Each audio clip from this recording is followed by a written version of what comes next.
అంటే మాది చిన్నచౌక్ పంచాయతీలో ఒక గ్రామం. ఇది మేజర్ పంచాయతీ. మా పెనతండ్రి నుండి సుబ్బరామయ్య గారు 1980-71లో సర్పంచ్గా ఇక్కడ కొనసాగినారు.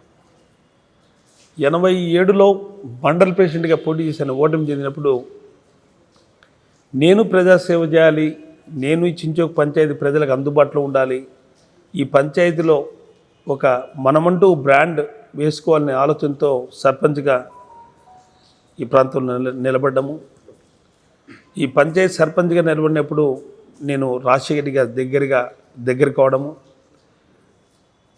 నేను చేసే మంచి పనులకి నా ఉన్న మానవత్వ విలువలకి తెలిసిన వ్యక్తిగా రాజశేఖర్ గారు నాకు 2001లో జిల్లా పరిషత్ చైర్మన్గా ఆపర్చునిటీ ఇవ్వడము, 2006 వరకు జిల్లా పరిషత్ చైర్మన్గా కొనసాగుతూ రాజశేఖర్ గారి అనుచరునిగా ఒక ముద్ర వేసుకోవడము, ఆ ముద్ర వేయడంతోనే ఒక గుర్తింపు తెచ్చుకొని ఒక బీసీ అయిన నన్ను కాంగ్రెస్ పార్టీ జిల్లా అధ్యక్షునిగా చేయడము,